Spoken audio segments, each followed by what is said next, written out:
papo, né? Na realidade, nesse momento de pandemia, em que estamos afastados, mas próximo virtualmente, os diálogos virtuais da Secretaria Municipal de Educação de São Francisco do Conde traz mais essa reflexão, né? Falar de educação quilombola. E falar de quilombo em um município como São Francisco do Conde é de extrema importância, pois São Francisco é uma cidade que eu sempre falo, é um grande quilombo. Por quê? A sua conjuntura histórica, a sua vivência histórica nos remonta a essa cidade ser um grande quilombo. Porque toda essa característica, principalmente a característica de exclusão. São Francisco do Conde, junto com Cachoeira, com Santa Amaro, com Jaguaribe, conseguiu contribuir significativamente para a independência do Brasil. Mas foi a única cidade injustiçada. Porque quando você pega pós-independência, todas essas cidades citadas, logo depois foram emancipadas. São Francisco, infelizmente, foi a única cidade que teve um papel fundante também nesse processo de independência brasileira, mas só foi conseguir a sua autonomia 100 anos depois. Então, falar desse espaço é perceber o quanto é importante. E nós do Departamento Pedagógico, o Núcleo de Estudo e Pesquisa sobre São Francisco do Conde e a Gerência de Educação Quilombola, é uma reflexão sobre este momento. Então vamos partir dos princípios, né? Vamos entender a origem dos quilombos, como surgiu, por que surgiram, o que está por trás dessa resistência africana ao escravismo. Então, os quilombos, eles surgem de uma forma de resistência à escravidão por toda a parte. Onde havia escravidão, houve resistência.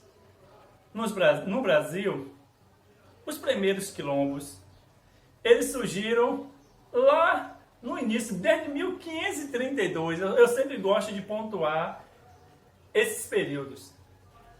Desde o período, primeiro navio trazendo os escravizados para o Brasil, foi o início da resistência. Então, é desde essa época colonial que temos a resistência e principalmente a resistência quilombola. Por quê? Quando o Brasil era colônia de Portugal e o trabalho escravizados, ou seja, os nossos descendentes africanos eram escravizados e era usado como a principal mão de obra para a construção desse país. Sem a mão de obra escravizada, negra, africana, não teríamos uma nação brasileira.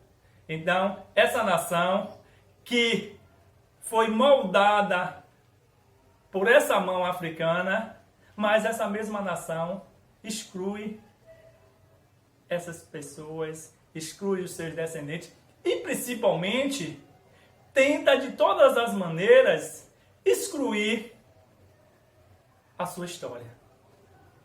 Precisamos ter uma lei obrigando a fazer uma reflexão sobre a importância da história e cultura negra e cultura africana e também da cultura e história indígena, para esses personagens estarem inseridos dentro de uma sala de aula.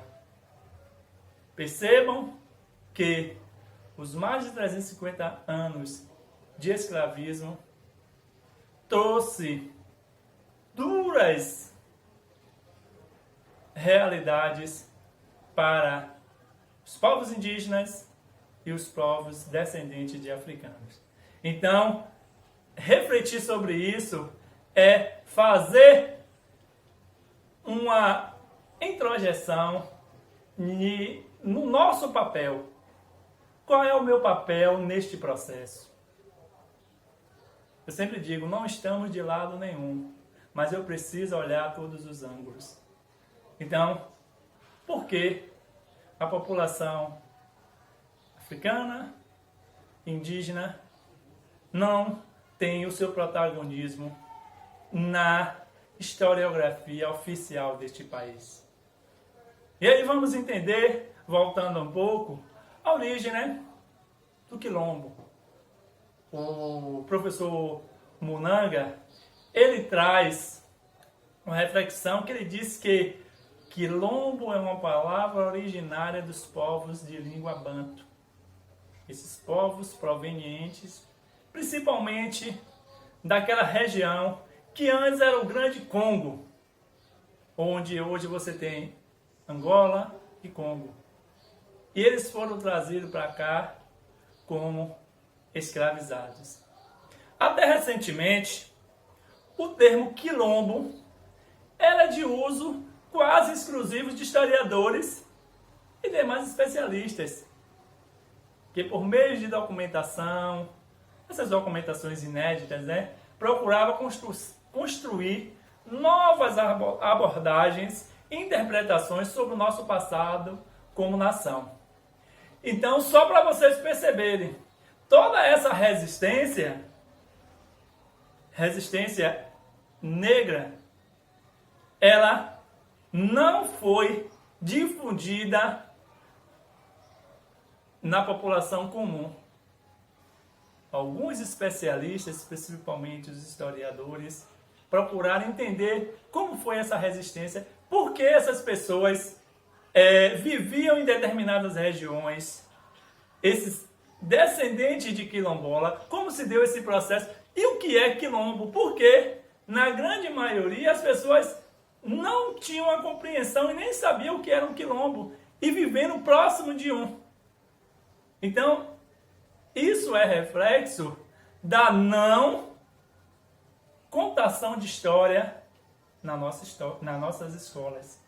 Se a história da população negra, da população indígena, fosse contada como precisa ser contada, com um protagonismo, assim como os europeus têm na historiografia oficial desse país, nós não teríamos essas lacunas históricas. E aí, vamos perceber também que, a partir de 88, eu sempre digo, a partir da Constituição de 1988, o quilombo, ele adquire uma, vamos dizer, uma atualização. Ao ser escrito no artigo 68, é sempre bom a gente trazer a reflexão e dizer de onde está essa fonte, né? Normalmente há um despreparo, principalmente a escola faz isso, né? Nós não fomos estimulados a ler a nossa Constituição.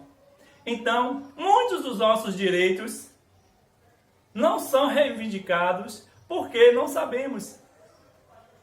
Se tivéssemos o hábito de fazer uma leitura da nossa Constituição, lógico que a cobrança aos nossos direitos e também deveres seria mais intenso. E aí esse artigo 68 do ato das disposições constitucionais transitórias, que o direito chama de ADCT, para conferir direitos territoriais aos remanescentes de quilombo que estejam ocupando suas terras, sendo-lhe garantido a titulação definitiva pelo Estado brasileiro. Ou seja, todo aquele território ocupado por uma população negra, ela, ao longo da sua história, ela por direito lhe pertence. E uma das grandes lutas dessas populações são, principalmente, brigar contra aqueles que se dizem dono da terra, porque quando você vai para Seis Maria, as Seis Marias foram doações de terra aos senhores de engenhos. Esses senhores não gastaram um vintém, um réis, como poderia dizer antigamente, né? Mas eles se dizem donos. E quando essas populações que por direitos estão ali e produzem naqueles espaços, muitos desses descendentes de senhores de engenhos, até hoje, lutam para tomar o direito adquirido dessas pessoas. Por isso que em São Francisco você tem dois espaços, apesar de São Francisco eu considerar como um grande quilombo, mas você tem dois espaços que são marcos. Dom João e Monte Recôncavo. São territórios certificados pela Fundação Palmares, certificado pela nação brasileira como espaços quilombolas. Isso aí vamos falar um pouco mais na frente. Porque é preciso, sobretudo, que esses sujeitos presumíveis, esses sujeitos históricos presumíveis, existam no presente e tenham como condição básica o fato de ocupar uma terra que, por direito, deverá ser em seu nome. A regra do artigo 68 diz: assim, qualquer invocação ao passado deve responder a uma forma atual de existência, que pode realizar-se a partir de outro sistema de relações que marca seu lugar no universo social determinado. Ou seja, essas pessoas, por direitos, porque a sobrevivência delas partem daquele espaço, têm direito a esse território. Então o quilombo é isso. O quilombo sempre foi resistência. E no contexto da aplicação dos direitos constitucionais sobre as comunidades negras rurais, né? Consideradas remanescentes de quilombos, de acordo com o preceito legal, em lugar de emitir uma opinião preconcebida sobre quais os fatores sociais e culturais que definem a existência de limites, é preciso levar em conta somente as diferenças consideradas significativas para os membros dos grupos socialmente relevantes. Socialmente, os grupos étnicos. Assim, apenas os fatores socialmente relevantes podem ser considerados diagnósticos para assinalar os membros de um grupo, sendo que a característica crítica é a autoatribuição de uma identidade básica e mais geral, que no caso das comunidades negras rurais costuma ser determinada por origem comum e formação no sistema escravocrata. Ou seja, eles viveram a vida deles todas ali, os seus descendentes viveram ali, e por este motivo, esse espaço lhes pertence. Então, são essas questões que precisamos estar atento quando falamos de quilombo. E aí, a observação dos processos de construção dos limites étnicos e a sua persistência no caso das comunidades negras rurais, também chamada terra de pretos, como a vantagem de ser um termo nativo e não uma palavra importada historicamente e reutilizada, né? Sempre tinham isso, as terras de preto, aquilo que eu falei antes. Esse termo quilombo era o especialista que dominava. As populações e as pessoas comuns normalmente chamavam aqueles espaços ou antes do processo, do fim do processo escravocrata brasileiro, os quilombos, ou aqueles quilombos que surgiram pós-escravidão, que aí eu posso estar trazendo a reflexão sobre Dom João e sobre o Monte Recôncavo, vocês vão perceber que são terras de pretos. Lembrando que a Muribeca também é um espaço que é um espaço quilombola. É outro espaço de terra de pretos de São Francisco do Conde. Por isso que São Francisco é complicado você não caracterizá-lo como um grande quilombo. Por isso, vamos estar percebendo que o Porto de Dom João, que é o quilombo de em São Francisco do Conde, ao declarar-se como remanescente de quilombo, ele foi certificado pela Fundação Palmares para que fosse dado início ao processo administrativo da demarcação e titulação das terras.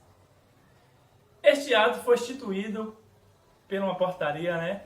Foi, se não me engano, a portaria 48, que está lá no Diário Oficial da União, de 16 de abril de 2013. Neste mesmo ato foram certificados 37 comunidades quilombolas, dentre elas o Porto de Dom João. E aí, o Porto de Dom João, ele encontra-se inserido em um contexto regional que possibilitou a sua formação e resistência. A população residente nesta comunidade, ela é constituída essencialmente por famílias oriundas das fazendas ao entorno ali de Dom João.